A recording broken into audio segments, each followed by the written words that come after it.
If you want to bulletproof your knees, you're in the right place because I'm going to show you some of the best exercises you could do to help your knee. What's up guys, Dr. Nick Bonforte. In today's video, we are going all over the knee. Make sure you take a look down below in the timestamps to skip ahead to the exercises. I'll be going over the exercises, and then after the exercise, I'll go a little bit more in depth behind the scenes of why that exercise is good for you. So if you want to stick around for that, then do it. If you want to just go to the exercises, timestamps below, let's get to it. So real quick, when we're working on knee problems, we have to look above and below the actual problem of the knee joint. We can't just focus isolated at the knee. So in this video, we're gonna be focusing more from a strength perspective, but you wanna keep in mind it's usually a combination of mobility and strength. But in this video, top 3 strength exercises.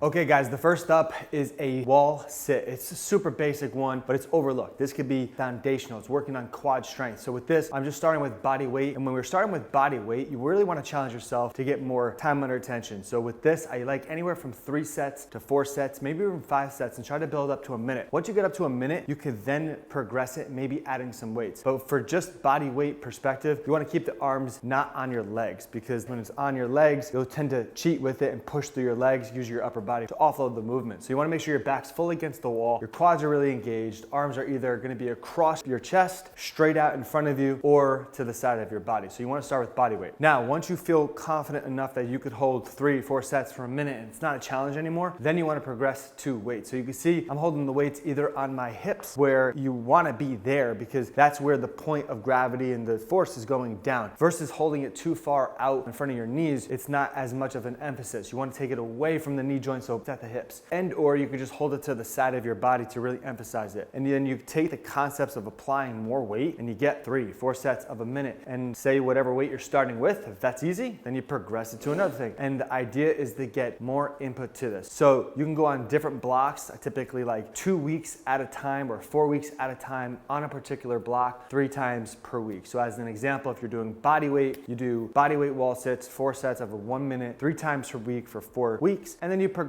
off that. Then you hold maybe weights, and then you do that same concept for another 4 weeks. So that's how you really want to challenge for this one, to get really more quad strength and build some isometric strength to the knees. All right, so going a little bit deeper into the wall sit, a lot of times when we're dealing with knee issues, we tend to just do very advanced things, dynamic movements, like the one I demonstrated right when you first saw this video of getting on a wedge and doing a split stance and going deep into it. Then when you're dealing with knee issues, you typically want to scale back and get good at the basics and build off of a foundation. A lot of times we just lack good quad strength, foundational quad strength.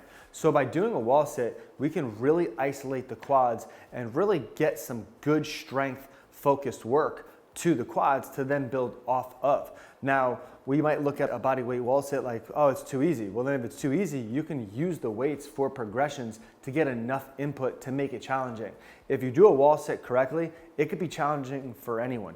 You just gotta actually be patient with it and do it. A lot of times we wanna just do these dynamic and quick movements and feel good like we're sweating and working out, and it's too boring to sit on a wall, but they can be super beneficial of really targeting the quad and helping the knees big time with it. So I love to start with that one, especially with knee issues. It's good from an isometric standpoint, lowers pain thresholds, and builds on strength from it.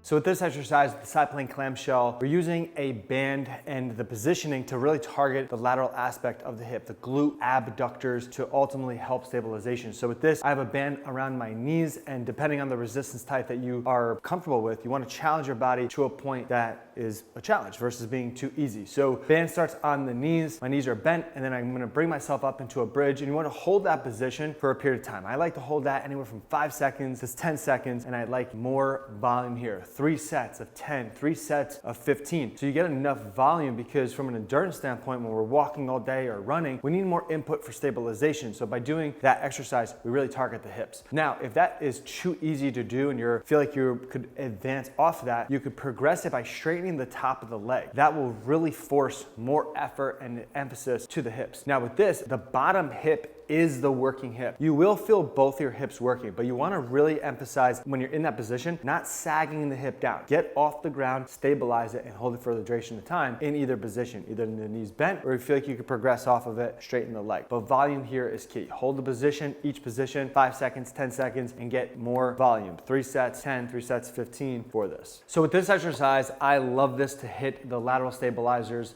of the hip. Now we're going in a non-weight bearing position when we're dealing with knee issues. Typically standing positions when you're going to a knee dominant strategy, it hurts. So by getting on the side, we're taking away from a weight bearing position and we're really trying to isolate the lateral hip, the glute abductors in this case, and they can play huge roles down the chain. Remember in the beginning I said a lot of knee problems are from above and below. So in this one we're really targeting above at the hip, the lateral stabilizers, to address this. And this one, again, could be looked at as too easy or not hard enough, and we want to go harder. But I've seen multiple times very, very strong looking people struggle with this exercise. When you do it right and you get more intention with it, it's actually hard and very effective. And you can challenge yourself with doing the right dosage and the right resistance. Obviously, if you use a band that is very, very light and you just go up into position, come right back down, go right up into the position, come back down, it's not gonna feel like anything. If you get a band that's actually hard enough, you can really get some good strength work to the hips. You just gotta make sure you're manipulating those variables to actually meet you where you're at.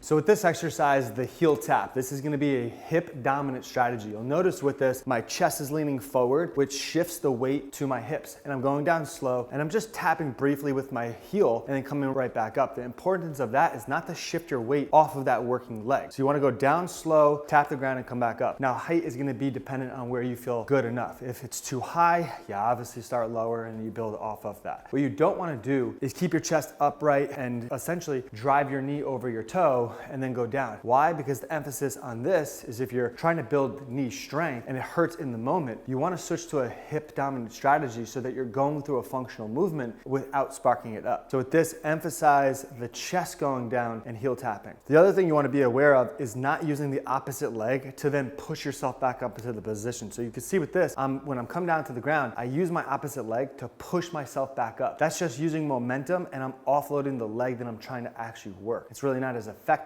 You want to bias that other leg working. So you don't want to just go down, use the other leg to push yourself back up into the start position. So with this exercise overall, I like to get more of an input and teach the body that the movement is okay and safe. So anywhere from 3 sets, 4 sets, 12 to 15 reps is really good to get the body moving in this positioning, which offloads the knee when it's discomfort or painful that you could build up to. So we start here with a hip dominant strategy going into this movement. So with this exercise, I love to incorporate in parts of strengthening and bulletproofing the knee because when we're dealing with knee issues, doing more forced knee dominant positions isn't the best idea in the beginning. So you notice in the beginning, we started with wall sits, which isometrically loads the quads and gets a knee dominant focus. So we're good from that standpoint to build off of, and we get more focus here. But now in the later ends of it, when we're moving through a dynamic movement, when we're dealing with discomfort or anything, we want to switch temporarily to a hip dominant strategy to offload the knee, and you're not just like picking the scab and pissing it off.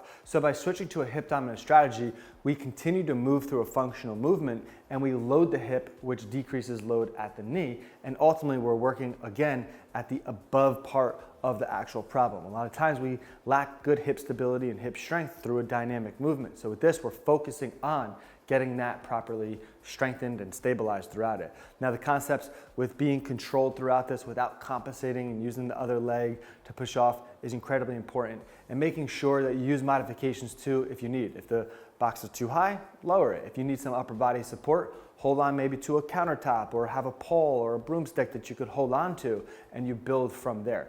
As an example, if you need upper body strength or upper body assistance with it, you could then use that and build progressions off of that.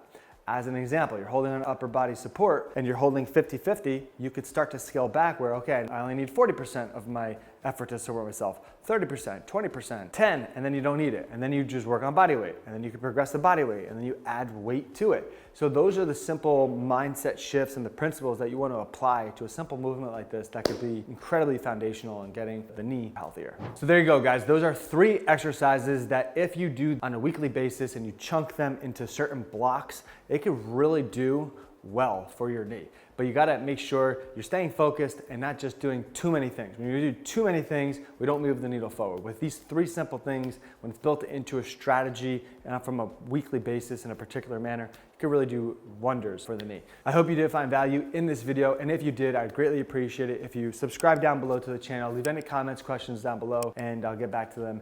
And until next time, this is Dr. Nick.